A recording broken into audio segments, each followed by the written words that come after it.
Hi guys, welcome back to Spelling and Word Study. My name is Mrs. Rhoades and I'm here to get you started on Unit 25, Long I Words with IGH. Please take a second to gather your materials. You will need your red book open to page 155. You'll also need some colorful pens, markers, or crayons. Remember, whatever I mark on my board, you should be marking on your paper. Please save room for a key as well. All right, we have spent several weeks now learning about long vowels. We know that long vowels say their name. So A says A, E says E, I says I, O says O, and U says oo or you. So last week we started learning about long I. We figured out that two common ways to make the long I sound in a word are to use the Y in words like sky and fly and try, or to use the vowel team IE in words like pie or die or tie. Well, today I'm going to teach you another very common letter pattern.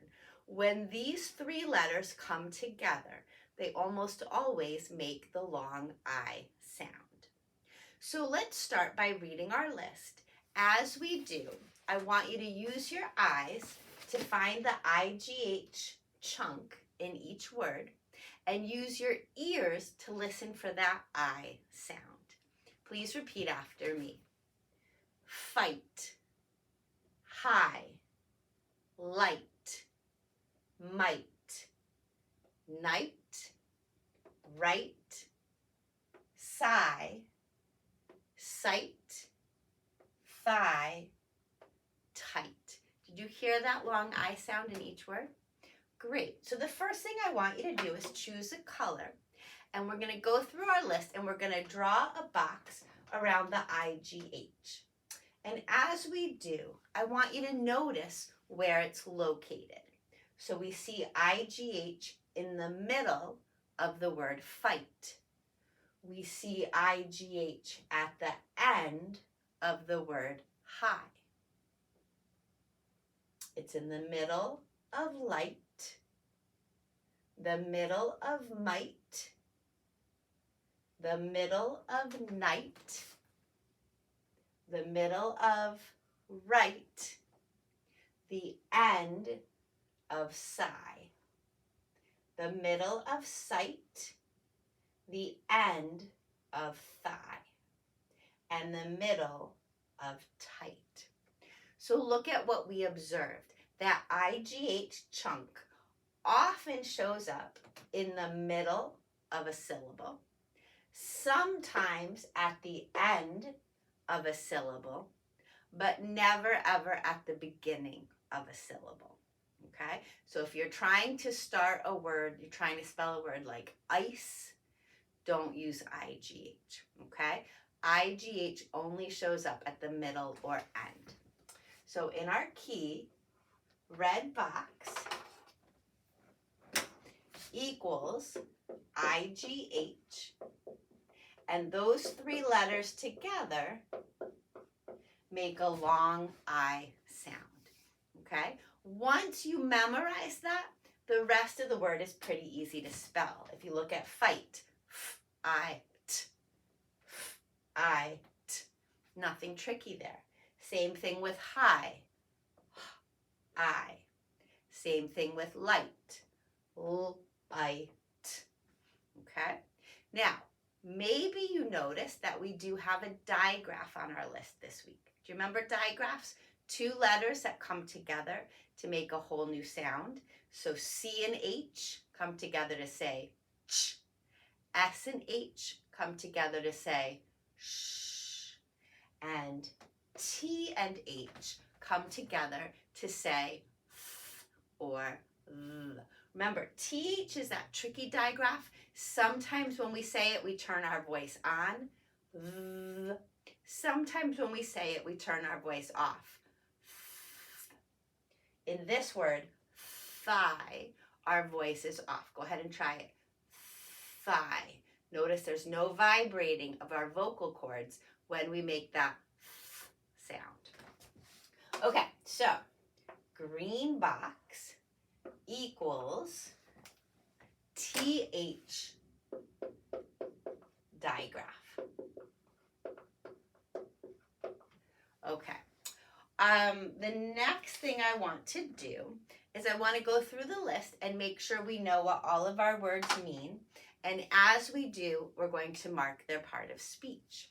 So the first thing we're going to look for are verbs. Remember, verbs are action words. Fight.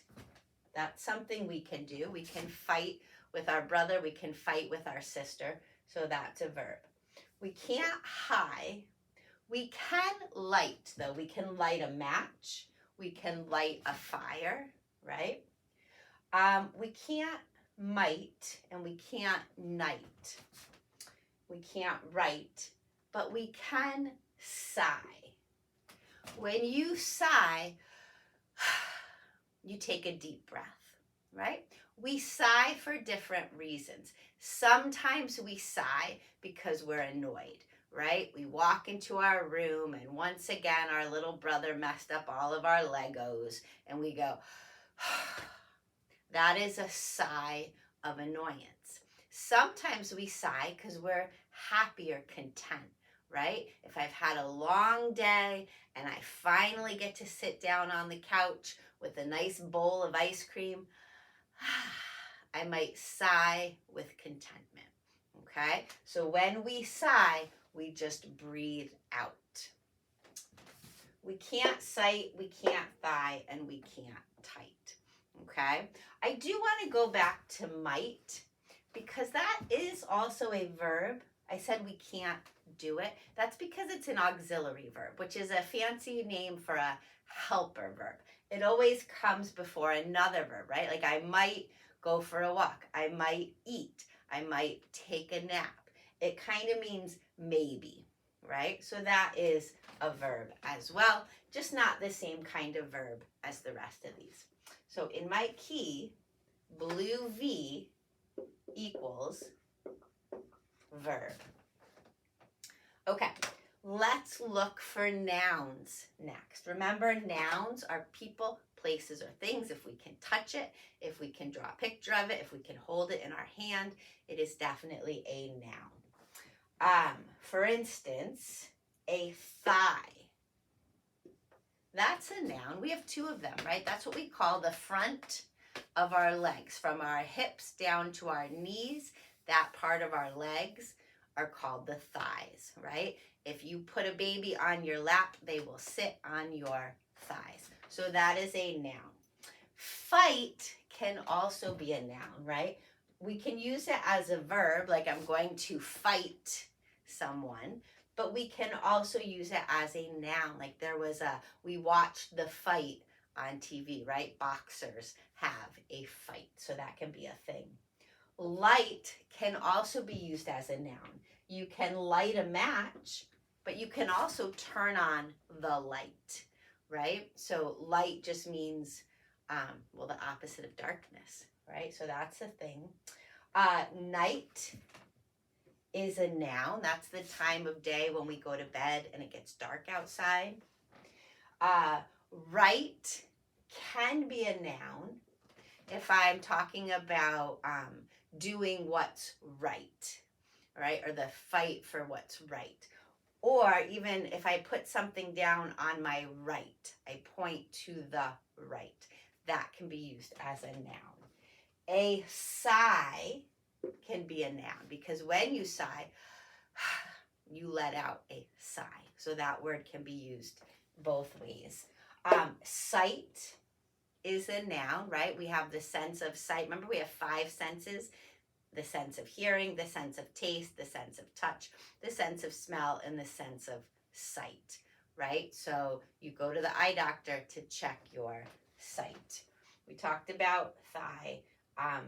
Tight is not a noun. If you put an S there and make it tights, then that would be a noun because that would be like a pair of stockings, right? A girl might wear a pair of tights under her dress.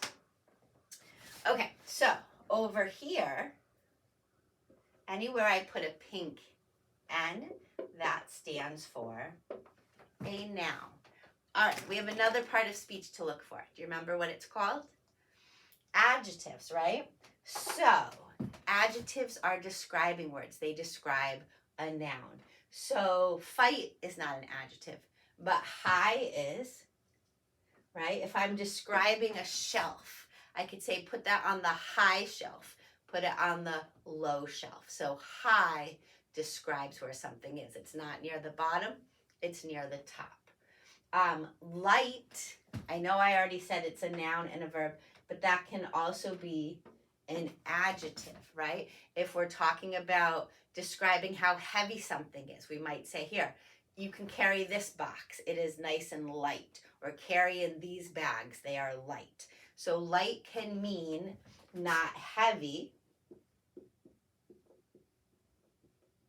but it can mean something totally different as well, right? It can be the opposite of dark, right? I am wearing dark pants, but a light sweater. So it can also mean not dark. In the morning, it gets light outside, okay? So that is a describing word. Right can also be used as an adjective, right? This is my right hand. This is my left hand. Right is describing the hand. So right can mean the opposite of left, right? But it can be also mean the opposite of wrong, right? Make the right choice. Don't make the wrong choice. So it could be the opposite of left or the opposite of wrong. Okay, tight is also an adjective. If something is tight, it's not loose. So you guys are at a point in your life where you're growing a lot, right? So you might go into your drawer, pull on a pair of pants that you haven't worn in a while, and discover that they are too tight, right? They don't fit comfortably anymore. So that would be the opposite of loose. So over here, ADJ stands for adjectives, and those are describing words. Okay, there's one more thing I want to talk about with you guys, and those are homophones. We've talked about these before, right? Homophones are two or more words that sound the same, but they're spelled differently and have different meanings. You're going to have more practice with homophones when you get to page 158. You're going to read the sentence and decide which form of the homophone fits in the blank. So for instance, number 1 says, I say hi to my friends when I see them.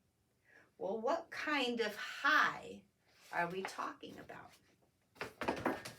Let's go back to the word hi right here. This kind of hi means not low, right? It's high up on the shelf, not low down. But I'm going to underline it because there's another kind of hi that's spelled H-I, and that's this kind, hi, right? So hi and hi are homophones. Might is also a homophone. I told you that might is a word that means maybe, like I might take a nap, I might go for a walk.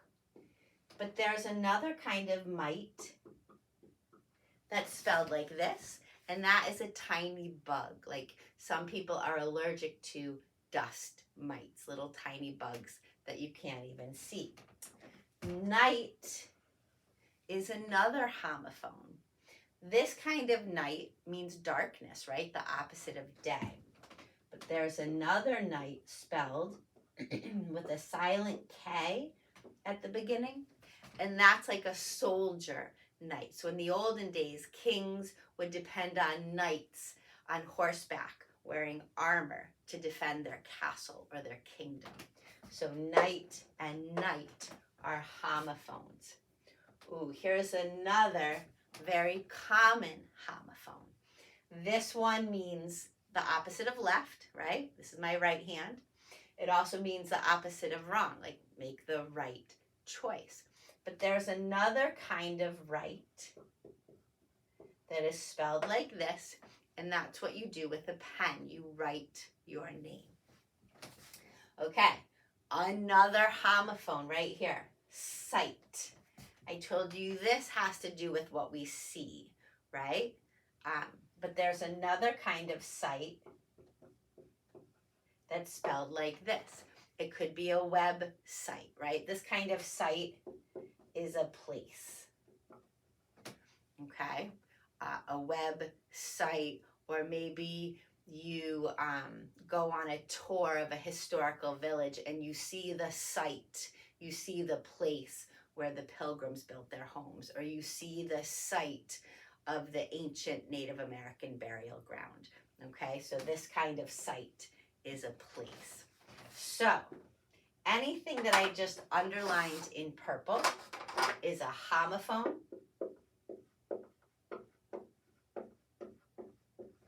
And you just have to memorize the spelling. You need to know this kind of high means up here, this kind of high means this. Best way to learn your homophones is to just read a lot, okay? But like I said, you'll have more practice when you get to page 158. All right, that's all I have for you guys today. Good luck, and I will see you next time. Bye-bye.